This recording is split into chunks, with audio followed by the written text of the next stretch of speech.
Hi, I'm Phil Donahue. And I'm Marlo Thomas. And we're going on a series of double dates to find out What makes a marriage last? I interviewed Jimmy Carter on my show when he was president. But it was very different sitting with him and First Lady Rosalynn, couple to couple, and talking about something as personal as our marriages. We flew down to Atlanta and met them at the Carter Center, their legendary humanitarian foundation. This was our first interview for this project, and what a way to start, with American royalty.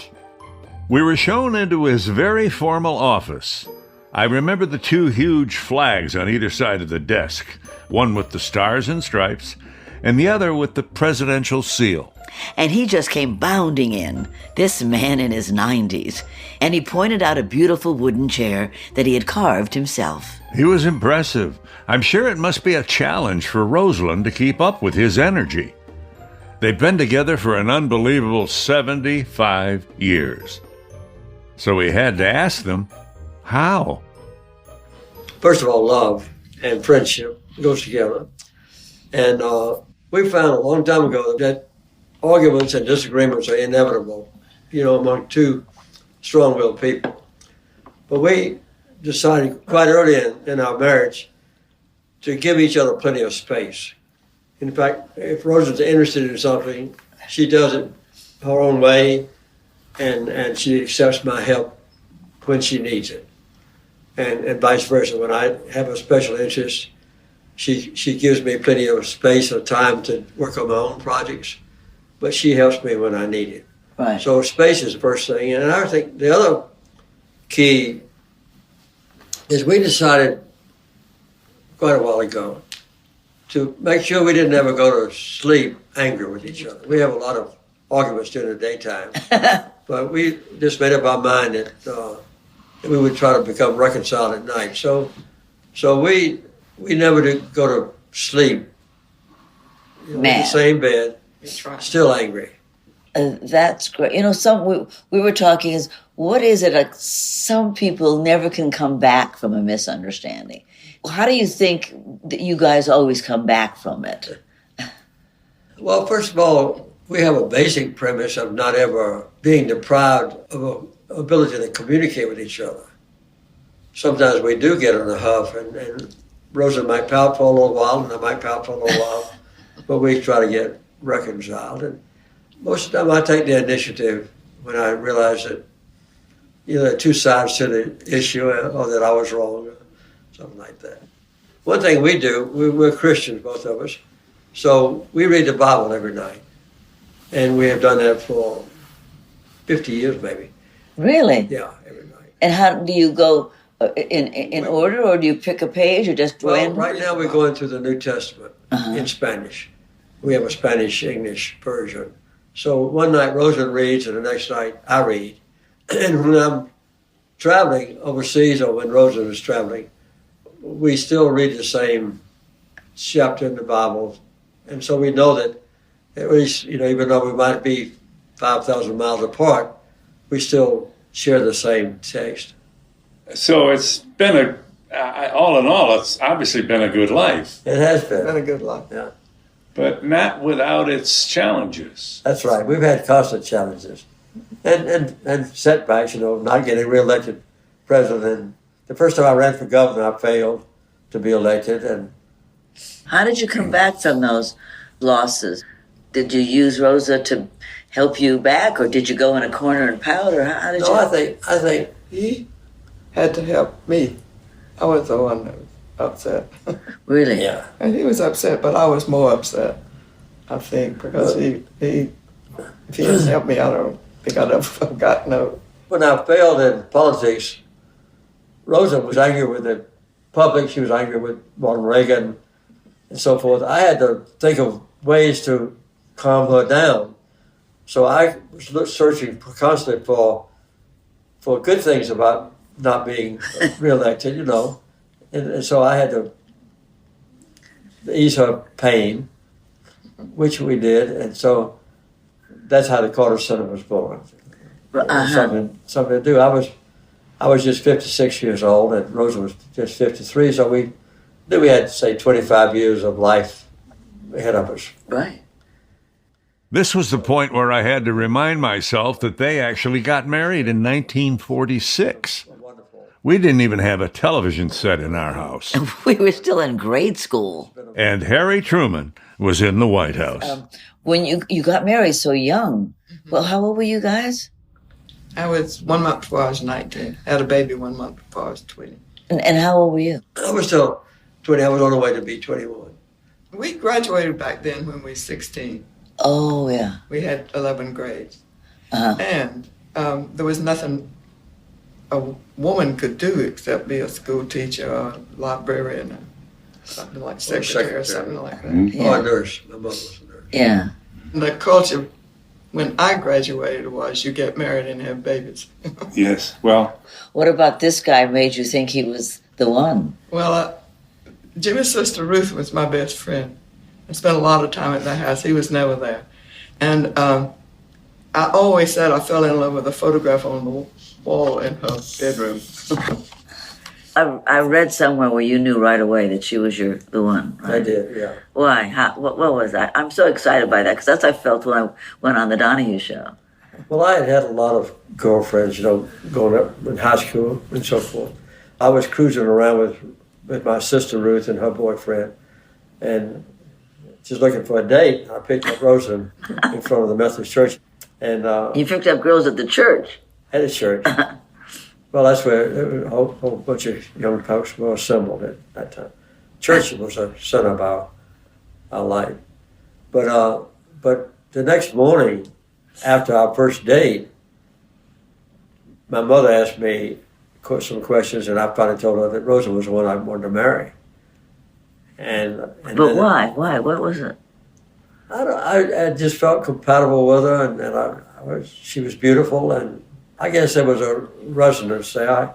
I kissed her on our first date. I remember that vividly. But we rode in the rumble seat of a Ford coupe, and my sister Ruth and her boyfriend was driving. Uh-huh.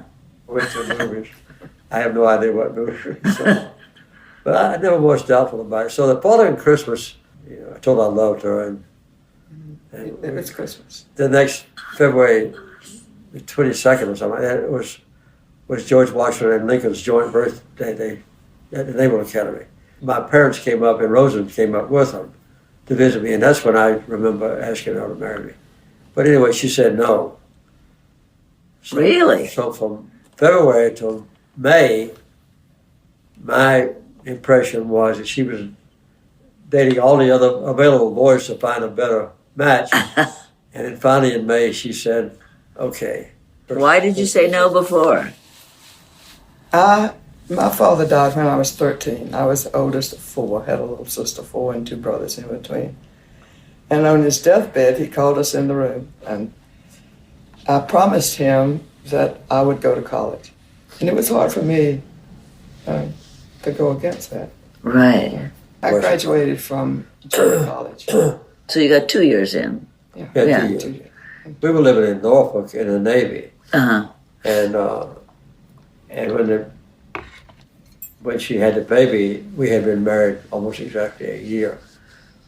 But I was gone at sea most of the time, and so she had full responsibility to take care of the household, to shop for groceries, and to pay the bills and everything else. I had a separate life, you might say. Mm-hmm. We lived upstairs over the skipper, and his wife was there all the time, so that anytime I needed anything with the new baby, she was there to help me, and then all of us, so many of the wives being pregnant and having babies and everything, made it easy for me because we just got together while the men were gone. I used to go get groceries with the baby, and I would get off on the street corner and the bus and put the groceries down, run home with the baby, go back and get the groceries. Yeah. It was tough. Yeah. But I did develop some independence. Because he was gone, so you were independent. I had to. I was a total housewife. Yeah, she was. As far as major decisions was concerned, I never did even consult with her. And later when we got home, from the Navy. We didn't have any money. We lived in the government housing project here in Plains. And when I decided to run for the state senate after being a farmer for a long time, I didn't even consult with her about it. I just came in one day and began to change my work clothes into a suit and coat. And she asked me if there was a funeral somewhere I had to go to. I said, no, I'm going and run for the state senate. But I never did even discuss that with her before I made the final decision. Wow. We talk about that now, how that could possibly have happened. Yeah. But I wouldn't dream of doing that for the last 45 years of our marriage. I mean, Can you imagine? Here's this peanut farmer who decides to run for the Senate and doesn't even mention it to his wife. But eventually they found the key that made their marriage evolve. we began to work together as equals in our business. I kept our books. And so it was not very long before I knew on paper more about the work than he did. And we became partners then, and I began to consult with Rosalynn before I made any major decisions. So it was a transformation in our marriage. We'll have more after a quick break.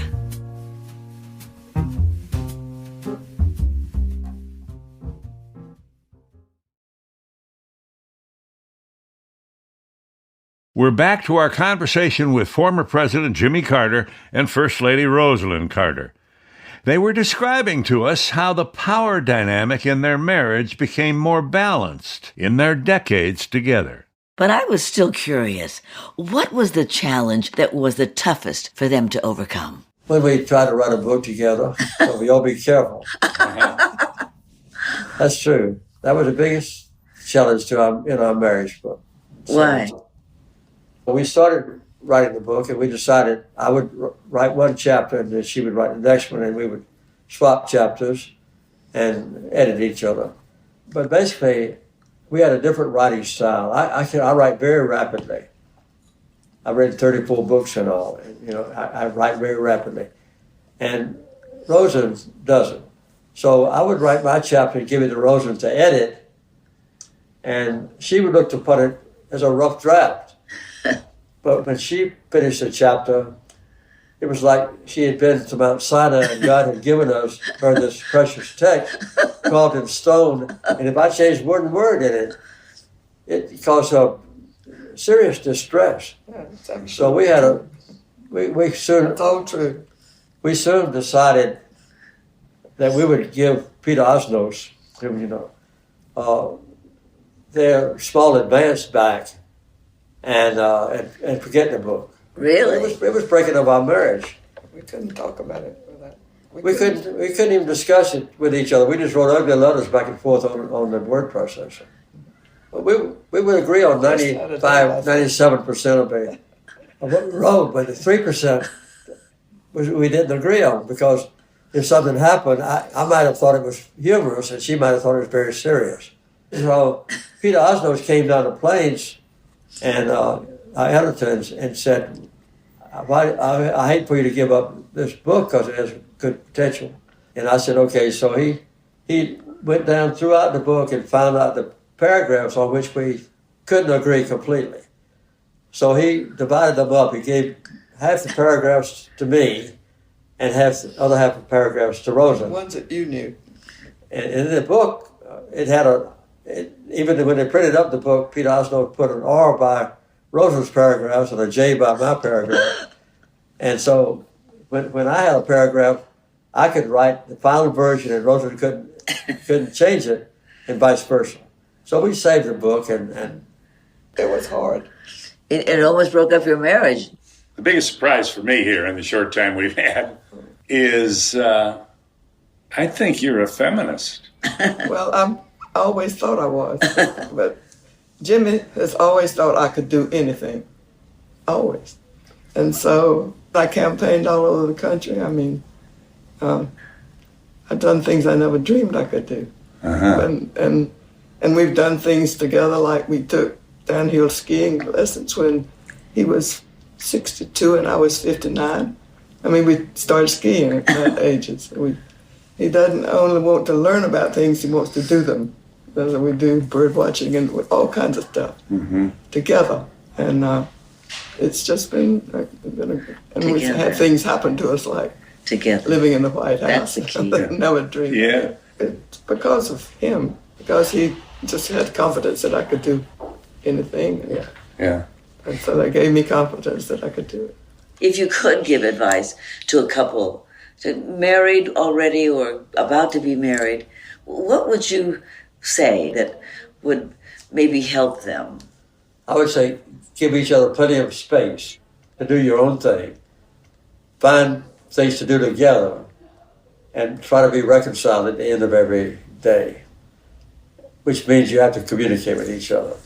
What about you, Rosalynn? I think that I went so long from doing what he said. And we really had to work at it a little bit, to make it so that it was all right for me to do what I wanted to do and him to do what he wanted to do, and we still cared for each other. Right. That's the most important thing. It was in my life. And I think probably Jimmy's too. For you to finally be who you wanted to be. And vice versa. That's former President Jimmy Carter and First Lady Rosalynn Carter. I loved hearing how they grew together. An inspiring couple, and a true honor to be with them. Until next time, I'm Phil Donahue. And I'm Marlo Thomas. Oh, it's been great. I thank you both so much. Thank y'all for coming. Double Date is a production of Pushkin Industries. The show was created by us and produced by Sarah Lilly. Michael Bahari is associate producer. Musical adaptations of It Had to Be You by Stellwagen Symphonette. Marlo and I are executive producers, along with Mia Lobel and Lital Molad from Pushkin. Special thanks to Jacob Weisberg, Malcolm Gladwell, Heather Fain, John Schnars, Carly Migliori, Eric Sandler, Emily Rostek, Jason Gambrell, Paul Williams, and Bruce Kluger. If you like our show, please remember to share, rate, and review. Thanks for listening.